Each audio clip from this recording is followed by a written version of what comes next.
This is Rockingham Bay near Tam Point. I've come here halfway up the coast of Queensland to follow an explorer I've always admired. I'm setting out on an expedition right to the tip of Cape York.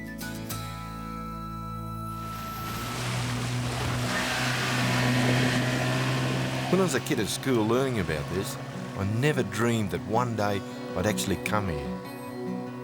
Our schoolhouse was named after the expedition leader. His name was Edmund Kennedy, and he was just 29 years old when he left the Tam here in May 1848. All up, there were 13 in the party, including Jackie, an incredibly resourceful Aboriginal tracker from the Hunter Valley down in New South Wales. There was also a botanist called William Carron.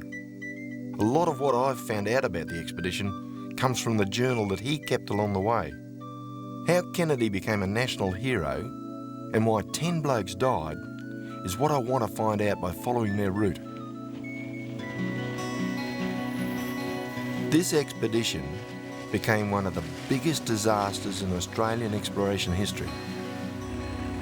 But why?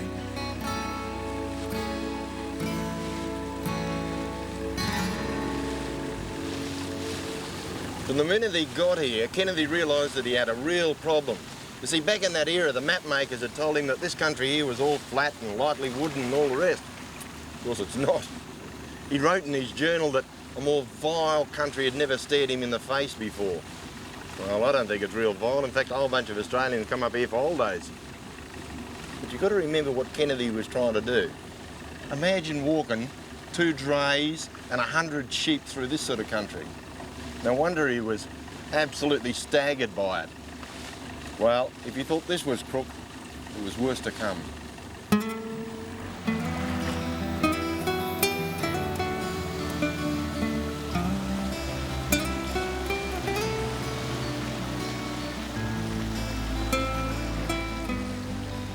This is roundabout where I reckon he landed, and it was from here that all these problems started.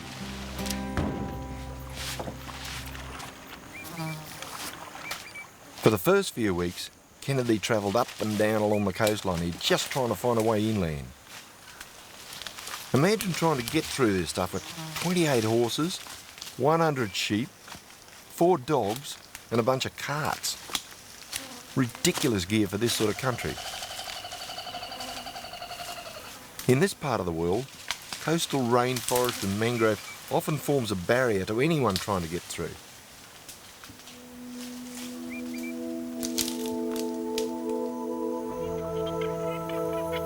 Eventually they found a way inland, here at Myunga Creek.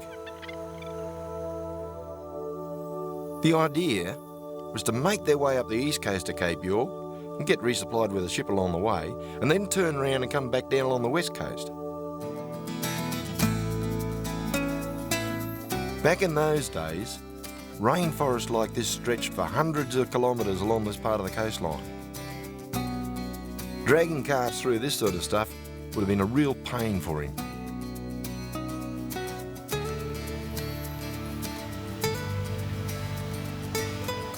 Nowadays, of course, much of it has been cleared to make way for pastoral land, which was one of the main reasons why the authorities were so keen on the Kennedy expedition. They wanted to know just how viable the area was from an agricultural point of view.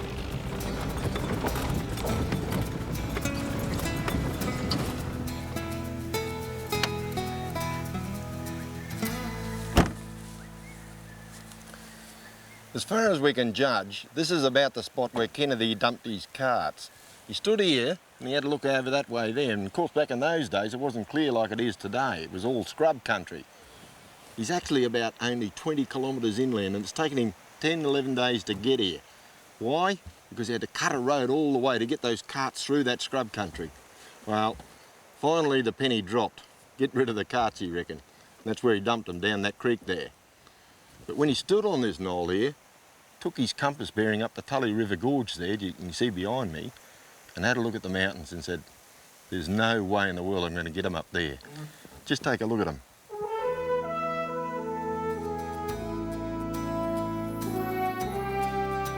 Even today, this country is extremely difficult to get through. But Kennedy and his men refused to be beaten by it. This is how Karen described it in his journal at the time. During these 3 days, we travelled over an irregular mountainous country, intersected by numerous creeks running in every direction, but all of them with belts of scrub on each side. We sometimes crossed the same creeks 2 or 3 times a day, owing to the tortuous directions they took.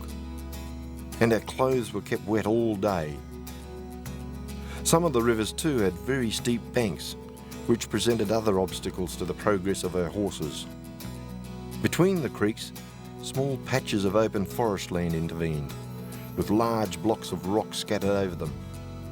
Most of the creeks had a rocky bottom and were running to the eastward.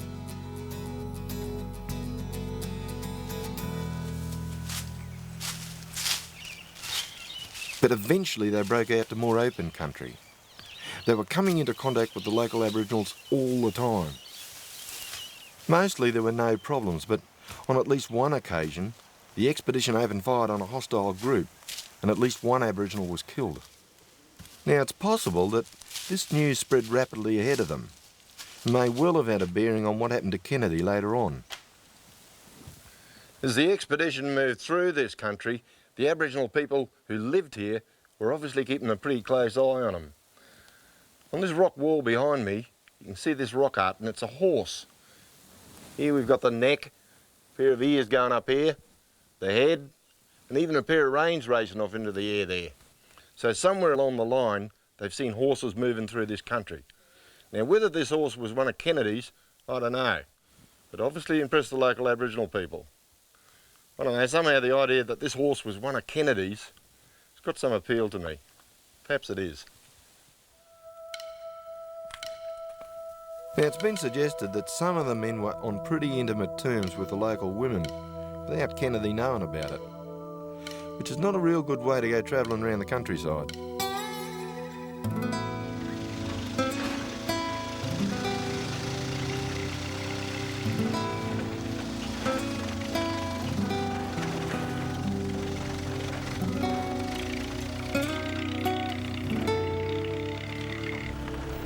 This trip is still one of the great four-wheel drive adventures in Australia.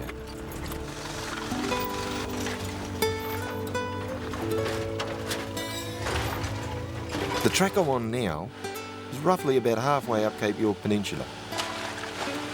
By the time Kennedy reached here, the whole expedition were reduced to eating their horses just to stay alive.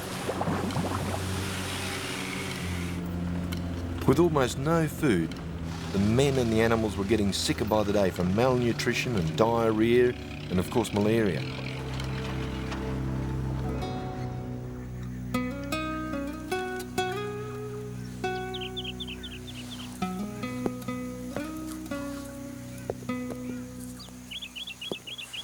These things here are those nonda plums. Only grow in Cape York, these things, and they fall to the ground when they're ripe like this. These little fruit have a real role to play in the Kennedy expedition. If it wasn't for them, we wouldn't be telling this story here today. I'll tell you down the track about that.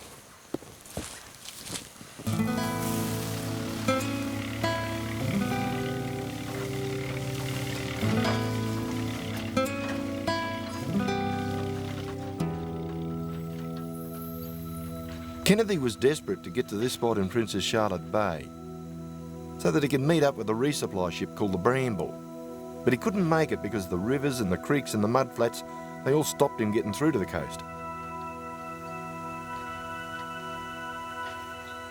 If old Kennedy could see what happened here today, he'd turn in his grave.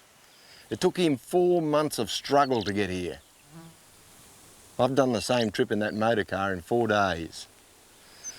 Well, he had no bramble, no resupply, and nowhere to go except north. And that's what he did. Up that way.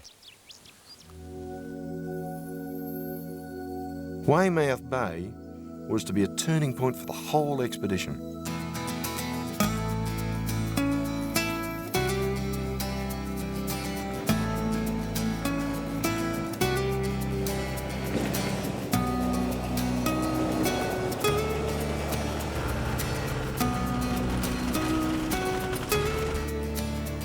Of course, Kennedy was a POM, and you can see it coming through in the way he did things. For instance, he insisted that every Sunday should be treated as a day of rest, with prayers, even though they were so far behind in their schedule.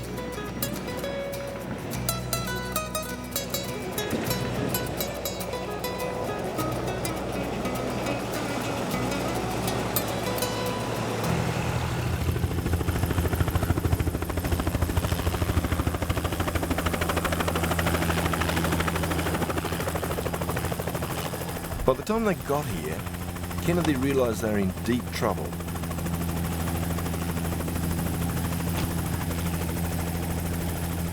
They'd killed all their sheep, the men were on their last legs, and they only had 9 horses left.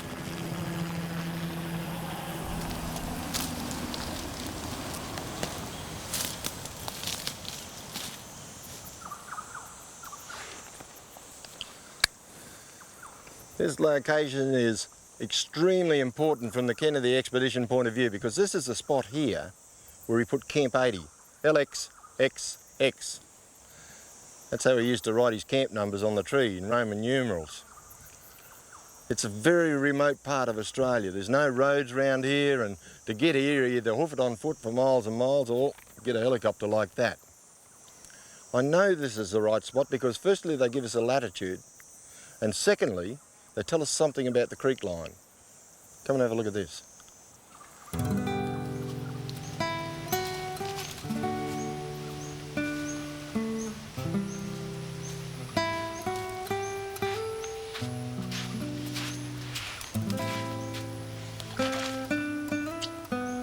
One of Australia's biggest exploration tragedies happened right here.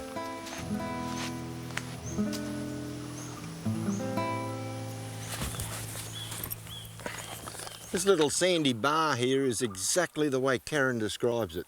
He reckons it separates the brackish water from the fresh, and that's what happens. But it's got more significance than just that, because it's here that Kennedy and the 4 others crossed this creek and headed north. And they left behind 8 blokes under Karen. 6 of them ended up dying. We lost 6 Australian explorers right here.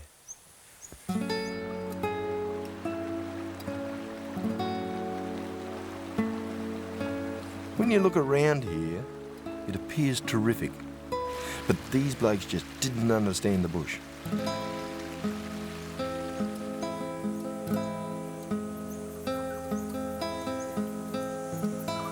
Give you some idea of just how crook things were for these blokes in this camp here of Karen's. One morning Karen came down to this creek here and he found one of his blokes sitting on the bank, feet in the water, dead. He'd obviously staggered down during the night and sat down and just died. Meanwhile, Kennedy and the Aboriginal tracker Jackie, along with 3 others, took off for Cape York. The plan they had was to get the resupply ship to pick up Karen and his mob on the way back.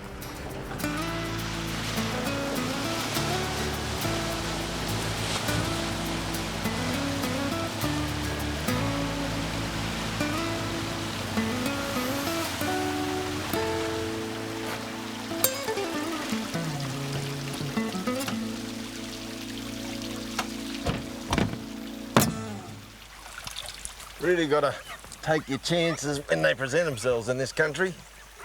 Well, Kennedy wasn't getting too many breaks though. Left half his mob back there in Waymouth Bay.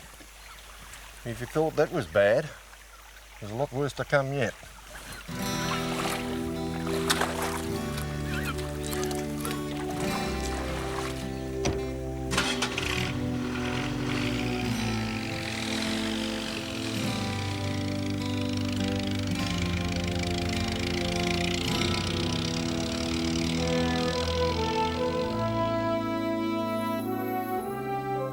This spot I'm heading for now means a lot to me. It's the site of Kennedy's Camp 84. I once led an army expedition here. That was over 20 years ago. How far would you say down to the camp? Well, we can now put this hill on the map, which it wasn't before. Used to be a young fella then. There. Interest in Australian history has been with me a long time. He's got this hill marked there on his sketch. Yeah, it's too far south. In front he's got 2, 3 creeks. 1, 2, 3. Up until that trip, no one had found Camp 84. Something that I was determined to do, because it marks a turning point in the whole Kennedy expedition. So he sent Jackie up here, probably, you know, somewhere where we're standing along this edge here now. Yeah. To look By at. the time they got here, only Kennedy and Jackie were fit enough to keep going.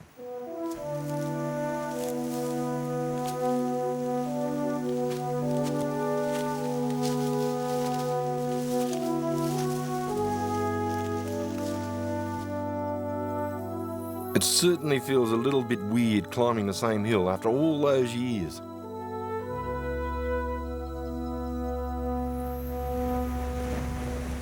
Way out there we got Shelburne Bay. And I'm about 8 miles inland here on top of a great flat hill. About 600 foot up, and it's pretty blowy today, I can tell you. On the maps these days, this hill doesn't have a name. I reckon it should be called Jackie's Pudding Pan Hill, because he climbed up here. Kennedy said, get up that hill there, have a look around the countryside, and that way we'll know where to send the rescue boat back to pick up the fellas at Camp 84. Camp 84 was about 1 mile back that way. And what happened there was that the 3 other men that were with Kennedy, Costigan, Dunn and Luff, were left behind, because Costigan had an accident with a rifle and shot himself through here. So they left them there. Those 3 blokes were never heard of again. Meanwhile, Kennedy and Jackie, in a real bit of desperation, take off to the north, trying to get to the Ariel, the rescue ship. Of the original 13 that set out together, there were now only Kennedy and Jackie still on the go.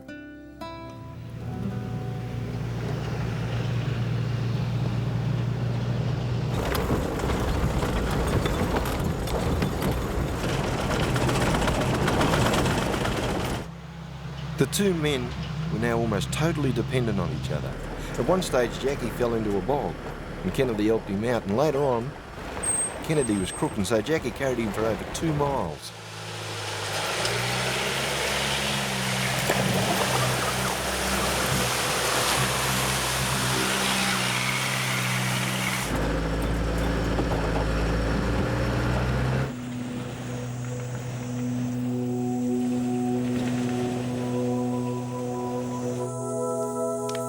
If you're driving up here just before the wet, you're gonna come across fires like this.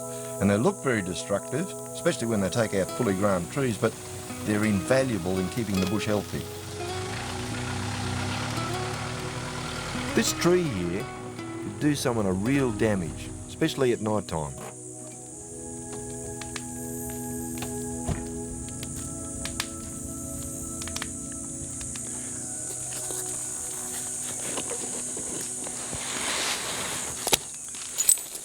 Dropped my trailer off back up the way there.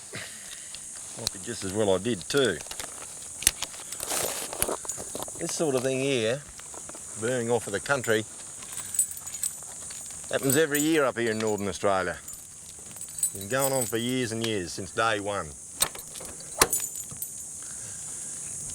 It's all part of the seasonal cycle.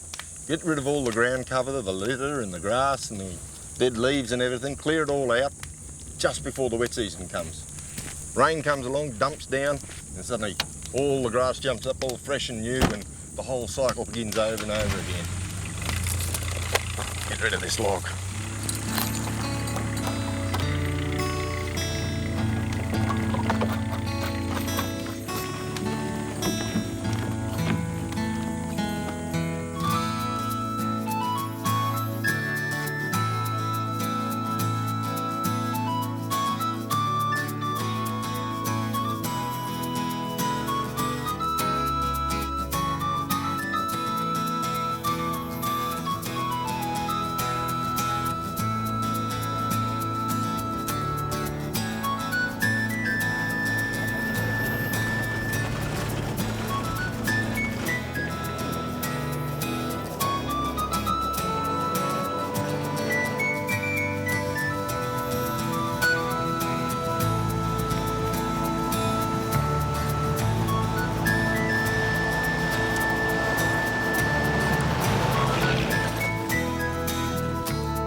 Kennedy and Jackie finally got here to the mouth of the Escape River. They could just see the ship anchored up there near Albany Island, but they still had to get around the river to reach it, so they started to go upstream to look for a crossing point.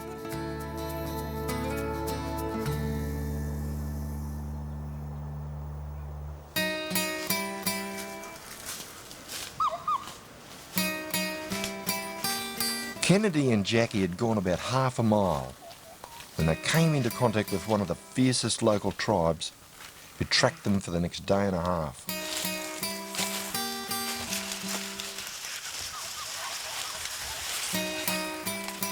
What the two of them had no way of knowing was that this mob were about to turn hostile.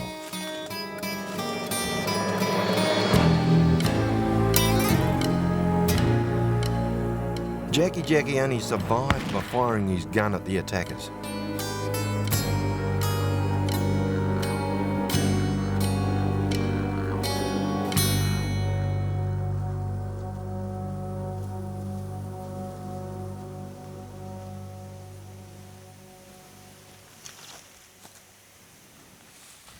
As far as I can figure it, this is about the spot here where Kennedy and Jackie got attacked by the local Aboriginals.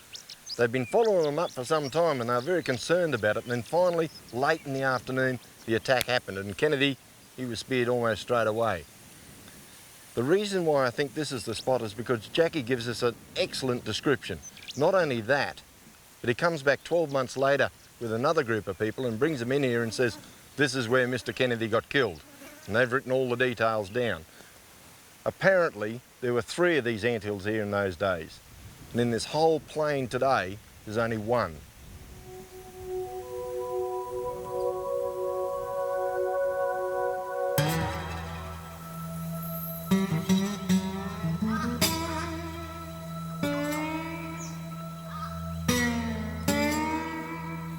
For the next 10 days, Jackie struggled to get to the aerial. He often had to wade up to his neck in crocodile-infested water to try and avoid getting caught. I tell you what, there's no way you'd get me in that water around here, except in me tinny.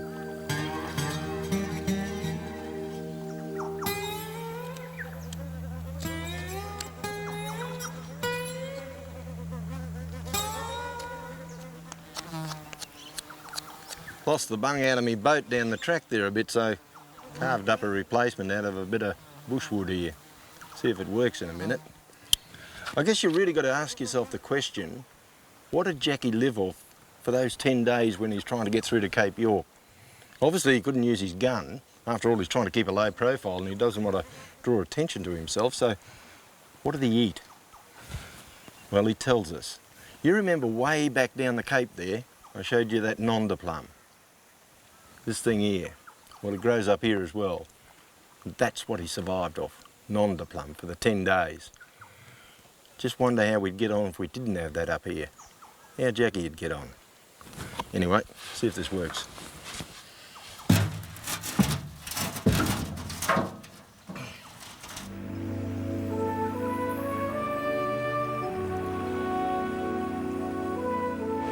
Left on his own, Jackie must have been absolutely terrified. So you got to remember he didn't come from around here. He came from New South Wales, so this was not his country.